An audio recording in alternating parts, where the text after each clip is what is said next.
I'm going to do a quick video. I think I've lost the will to live. I'm in a lot of pain. I've been suffering for 25 years. And I'm going to explain exactly how I get driven nuts in one new example because I can't take the stress. I can't take the stress.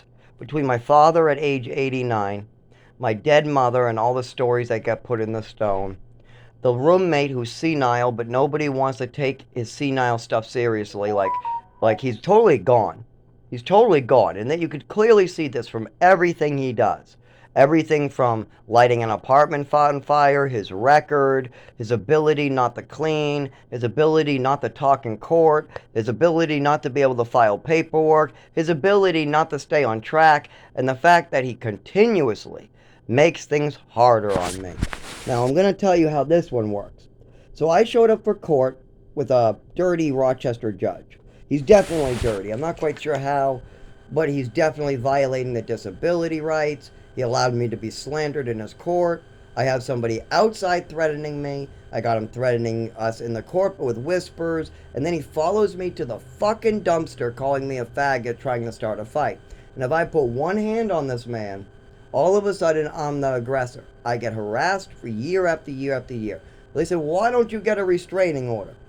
Okay, so I put together some evidence. I helped David Ganji, who is the main victim here, get a restraining order against Jeremy Munger. Now, Jeremy Munger is on videotape spitting on David, taking his hat, throwing it over a vehicle, and trying to hit him.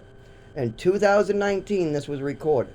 I also have many reports of Jeremy Munger continuing to act like this, and now he's continuing to make threats to David in the courtroom. In the fucking courtroom. Outside the court, out in front, and this man has no reason to be in an eviction case, but they're lying, manipulating.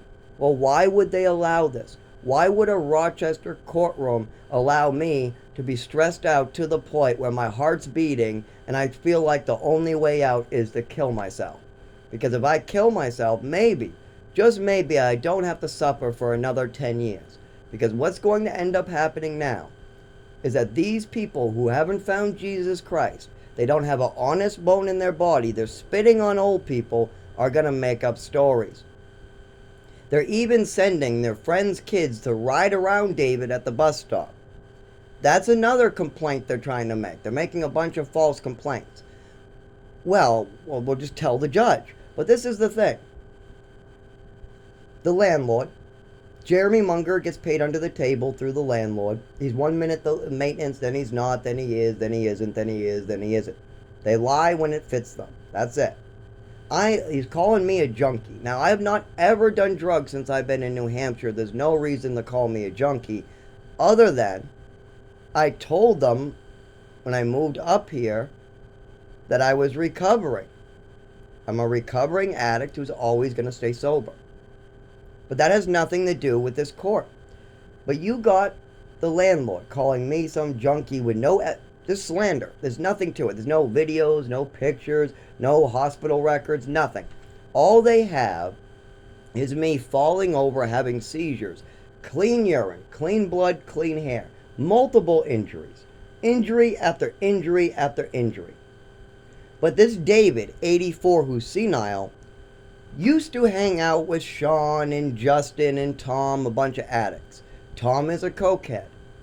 You got this Sean, who's all over drugs.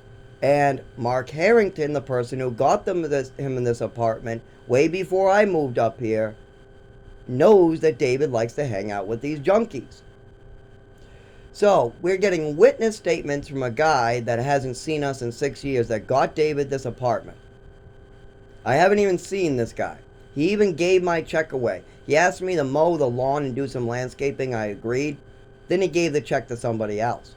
I even had text messages in one of my old phones showing me, telling him to pay me already. He says he gave it to somebody else. So you have a lot of this crazy ass shit going on with Mark Harrington, Robert DeBerto, Darren, a Lisa, and a bunch of under the paid goons. So it's obvious that something is going on here. There is 20 years of visible damage. There was no doorknob. There are holes on the the windowsill, the wooden part, so you can close all the window parts, and there's still a gaping hole on 3 of the windows, allowing water to come in even before I moved in. I was told this would be fixed. It still hasn't been fixed. Well, why has nobody done anything about this? Because this dirty judge is allowing these lies, slanders, misstatements to go forward because we're disabled. I can't write anymore with my hand. I got landlords beating me in the kidneys on camera. It's on the Ring camera. I'm trying to pay my rent. He throws me to the fucking ground, kicks me in my injured parts, punches me in the GI. We got people following me down to the dumpster trying to start more fights so they can be allowed to injure me some more. We got these same people calling their friends to send children to fly around David so they can then take another camera. So you got this woman holding her phone, recording David at the bus stop, sending these kids on motorbikes to do circles around David. And then that complaint on video is going to be misinformed to the judge. They're going to claim David is watching children or something, but David doesn't watch children. It was a 17-year-old because he's homosexual. He likes adults anywhere from the age of 18 to 31. They are not children. But the judge doesn't know this. The only thing the judge knows is David has a sex offense. And he has nothing on me. There is nothing on me other than I am disabled and getting injured. But they claim that I'm a junkie and all this stuff. There are no drugs in the house. There is nothing. There is nothing going on with us. This is what it is. You have a corrupt problem with a landlord who's out of control with goons. It is very obvious here. So I told David, I dropped him off. I did talk to text printouts. I used my own money.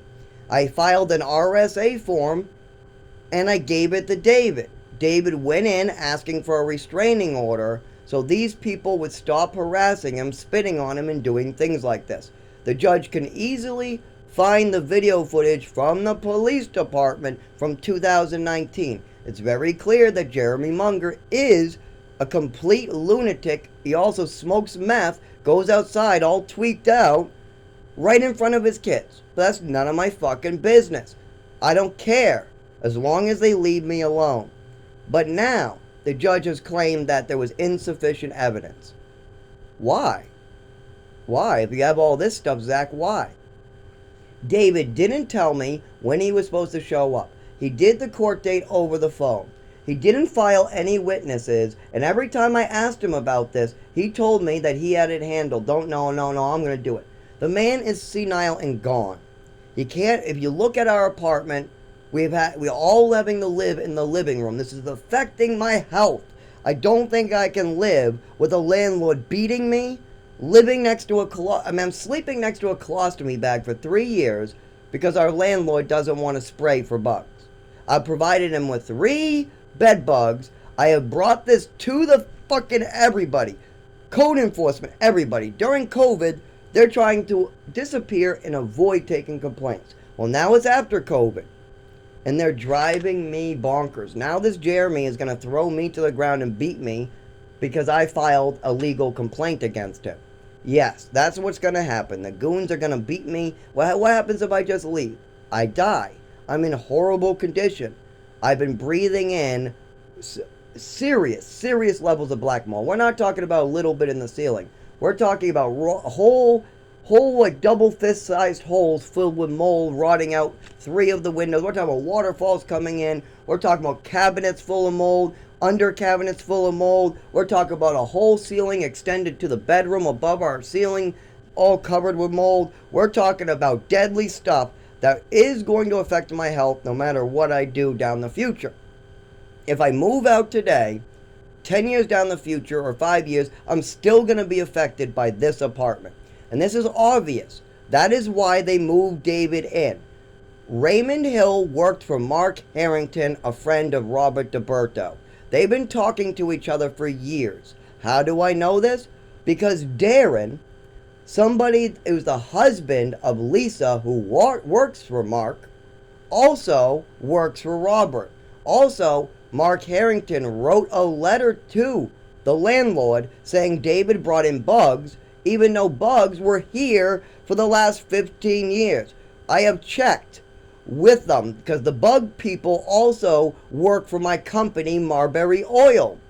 So I asked the bug guy who does this building, how long have you been doing apartment 3J? Oh, way before 10 years ago, way before. That place has had bugs forever.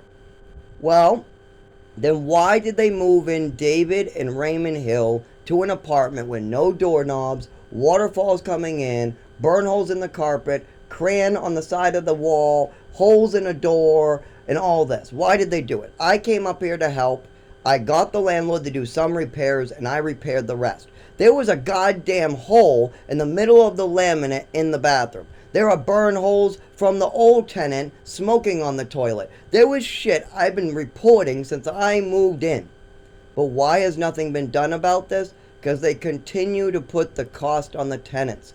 That's exactly what they plan to do. They plan on continuing to have tenants pay for a landlord's neglect of his property. I cannot survive this much stress. They are stressing me out with false complaints, with trying to put money damages that is the landlord's responsibility to fix on me. And since the day I moved in, I have been harassed, I've been intimidated to try to not make complaints. And see, it works with David.